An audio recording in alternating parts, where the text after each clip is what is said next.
Welcome back, my beautiful blessings.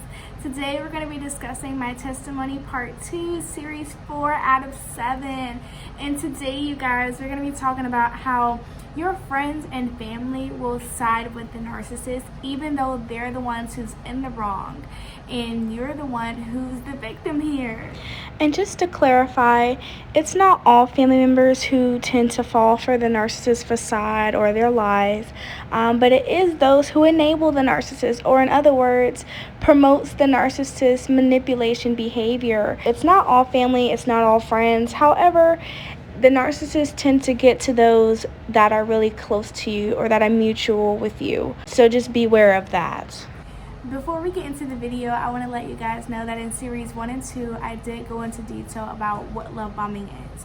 So I will not talk much about that throughout the rest of the series, but just so you know, the links are down in the description below, so you're definitely welcome to check it out and get a better description on what love bombing is. But just to give you a brief overview, the narcissist in the beginning is overly honest, and I mean they're bluntly honest. So they do this so that you can earn their trust, but really all they're doing is just collecting that information that you tell them in the beginning to later use to their advantage, whether it's for the good or for the bad, which most of the times it'll be for the bad later on. And they may also play vulnerable with you and tell you a sob story such as, I've been cheated on and I'm looking for that one person, that one right person to treat me right, when in actuality they were the ones cheating. And so the beginning of the relationship is just really where you're sucked in, you feel in love, you feel like this is the perfect relationship, y'all understand each other, y'all have a lot in common, but you don't realize that the whole time they're on the other end seeing what they can learn about you, how they can later exploit you and manipulate you. But you'll then come to find out that everything that you felt in the beginning was a lie.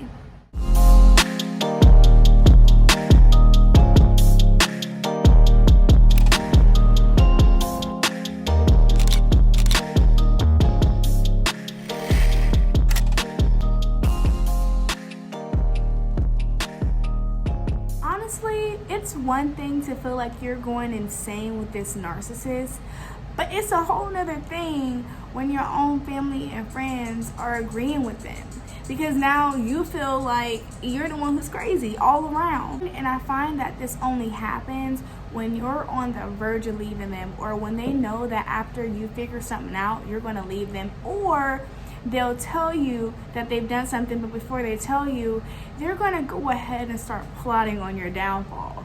And what I mean by that is, or even one of the ways that they start to plot on your downfall is by cutting off all your connections, or most of your connections, who would be your friends and family and or your loved ones. And so they use them to their advantage to help gaslight you as well. And they'll use your family members and your friends to help gaslight you and get you back into the relationship with them, and or hoover you into getting back with them. In other words, hoovering means get you back into a relationship you left out of.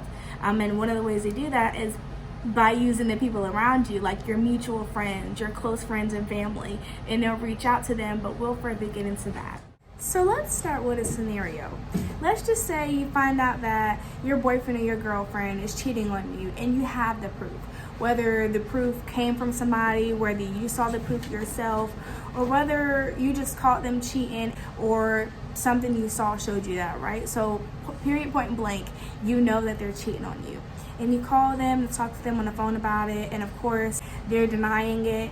They're denying that they've cheated, because more often than not, that's what a narcissist does. When you're accusing them of something that they did actually do, but they want to feel like they didn't do. And the fact that it shows people that they're deceptive makes it even more, all the more worse for the narcissist. So of course they're going to continue to deny it. Not only that, but of course they're not going to want to lose the person who's making them feel good, who's been down for them, who's treating them well. So of course they're not going to want to lose you. So they're not going to want to admit the truth while they're out sleeping around.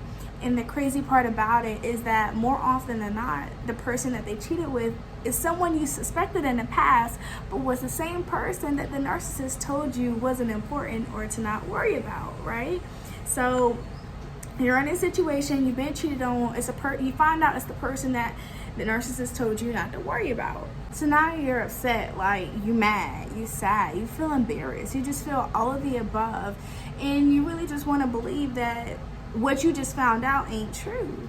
You just feel like you've been betrayed, or you find it hard to believe that the same man you love or woman you love and who you felt who loved you back is out here committing infidelity. So, sad times turn into mad times, and then you start to think about how faithful you've been to this person the entire time when there was other people trying to get with you that you could have got with, but you didn't because you're faithful. So you confront this cheating person, your cheating man or woman in person, and say, look, I can't do this anymore. And of course, they being all touchy with you, touching on you, saying, baby, I ain't cheat. Like, get off of me. Like, you don't gotta touch me to talk to me, right? But they're like, baby, I didn't do this to you. You know I love you, right? They love to hit you with that love you. You know I love you, right? And then you be like, whatever. Clearly you don't, because you out here cheating. So when they're so sure that you're not into them, that you're really done with the situation, and that you've fully decided that you're not gonna talk to them, that's when they start to get mad. If they're not already mad by the fact that you figured out, and they'll start to try to justify their cheating with excuses like, well, you don't show me enough attention, or you don't spend enough time with me, or you're not the same person when I met you, so I just got bored and I needed some love and some action. And more often than not, they're exaggerating the true story. But of course, you defend yourself against the lies and the exaggeration, saying, I was home, but I was out there working for you and doing this and doing that. Basically stating the reasonings why that, and the reasonings are what you would expect them to understand. You got to understand as a person, you got to understand that in a relationship, there's going to be times where you're your own person. You got to do your own things, live your own life, go to your own job. But sometimes a narcissist just gets so bored that they can't stand it. More often than not, these narcissists live double lives. That's why they're out here cheating, out here having 2 different families. But to get back to the point, you say like, okay, I'm done. You state that you're done to him. You leave out and you go no contact. You don't answer their texts. You don't answer their calls. Completely no contact, right?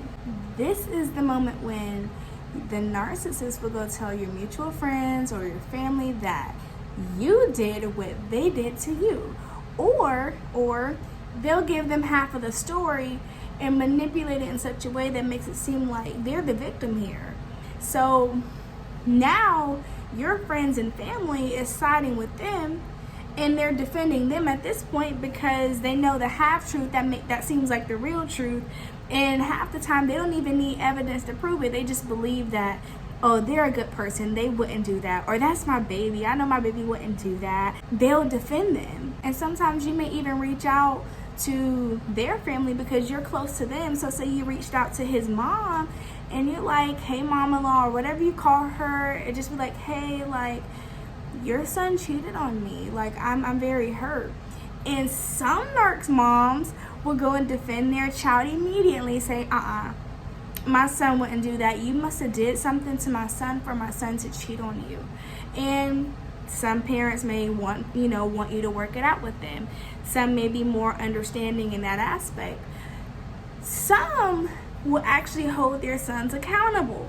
But we're talking about the ones who are going to enable the narcissist, or in other words, make them feel secure in their lives. And with half knowing the truth, the friends and family will, again, like I mentioned before, enable the narcissist, or in other words, they will give them power. It's like them enabling the narcissist and confirming that the lies that they're speaking about you is true makes the narcissist feel like they get away with a crime. Because you got to think about it, they could have had little evidence, they could have not known both sides of the story, and yet here they are defending and protecting their narcissist. The goal for the narcissist is already to convince others that you are who they are, so you can only imagine how good this makes them feel. I mean, they twist the story so well that the people will really believe them. And what's even worse than that is just knowing that your own friends and family are siding with them over you. And again, like, It's encouraging you to deal with this person. And it's just crazy because you would expect them to believe you, but no, they're believing the narcissist half lies. And by the time you try to tell your side of the story, well, they don't want to hear it, or they already heard it from the narcissist first. So it just makes you seem like, are you telling the truth? Are you being honest? Especially if that parent or that family member or that friend loves the narcissist being around, you're definitely going to be gaslit, and you're going to end up gaslighting yourself, like I mentioned in my last video. Even reach out to people you know and discuss the situation. And the crazy part is, if that person got the same mindset as they do, or if they trying to put the narrative in a way that makes it seem like you did the things they did to you, then they're going to be on their side, and then it's going to make you look crazy, and then you're really going to be like, oh, was I overreacting, or should I have even brought this up? Should I have even done this? Sometimes the family member will encourage you to stay with them despite what they've done to you, and it's like they'll say, deal with it because it's love, it's loyalty. And like I said in my Q&A video, my husband, love is what you believe it to be, aside from what God said love is. But the problem with that is not all the time is what they know to be love, true good love, God type of love, right? It's not what the relationship consists of, how it makes you feel, but how long y'all been together. Because again, and you'll catch a narc saying, so you're gonna just waste 3 years of my life, 10 years, 12 years, 20 years, and throw it down the drain? Well, yeah, because you're cheating on me, right?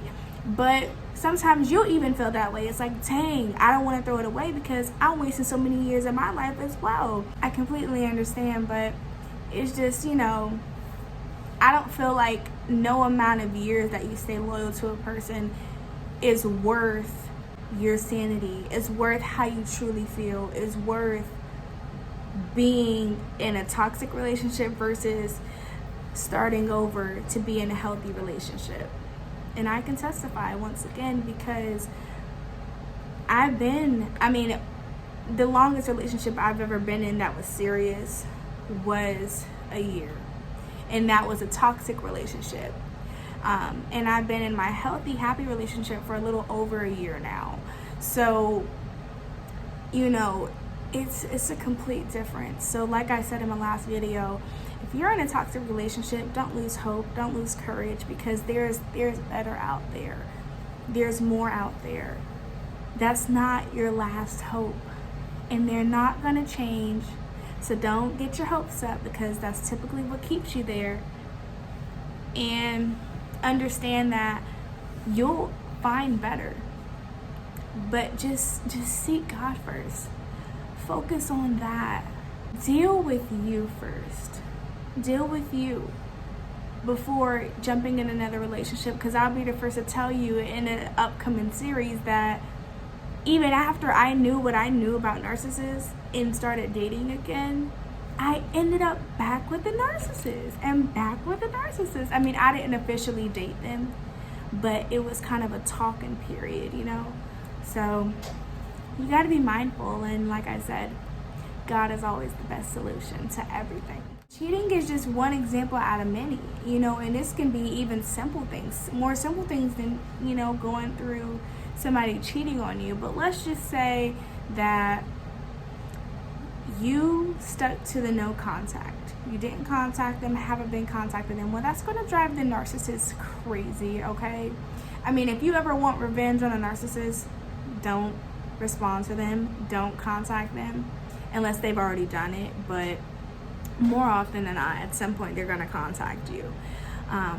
But at that, when y'all had just fresh out of a relationship and you start ignoring them or going no contact, they're going to be blowing you up to get in contact with you. And if you don't contact them, well, they're going to reach out to guess who?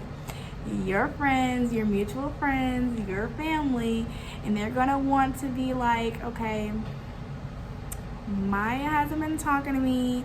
I need to know what's going on with her. And they'll make it seem like, without them knowing the full story or the half truth, they'll be like, I'm worried about Maya. I need to get in contact with her. I just want to make sure she's okay. Can you please reach out to her and let her know I'm trying to contact her? Can you please let her know that I miss her? Can you please let her know? And I know this because I've attested to this. They are so serious about keeping their good supply. I mean, because if you're just that good to the narcissist, you're considered good supply, and they don't want to let that go because they are afraid they may never find nobody like you. But instead, it's crazy because, you know, the person who is actually at stake here feels the complete way they shouldn't be. They feel like they're not going to find anybody like the narc, when in actuality, you can find somebody who's healthy, who's loving. You just got to be patient. And that's the main reason why these relationships are the way they are, is because everything goes so fast. And not all the time, like I said, is that a bad thing? But it depends on what made the relationship go fast. What was it? You know, because that determines everything. Some narcissists are really dangerous, and they'll blackmail you. They'll threaten to tell certain things you've told them, and they can get really violent, really cruel with this. Luckily, I've never been in that situation, thank God. But I have been in a situation where it's like, dude, just leave me alone, you know? But it's pretty crazy how these narcissists obsess over you, yet they don't appreciate you. It's so weird, right? But I'm not gonna make this a long video. Just wanted you guys to know to beware of the people, the friends, the family who don't hear your side, or choose to stick with what the narcissist says versus what you say, or enables you to be with the narcissist even after the wrong that they've done, because it's not healthy. And if they're enabling the narcissist, then I guess that just shows that they're not going to understand both sides or respect both sides. So definitely get yourself some friends who understand you, knows what's going on. And if not, well, I'm always here. So I love you, beautiful blessings. I hope this video blessed you and taught you something today that you never knew.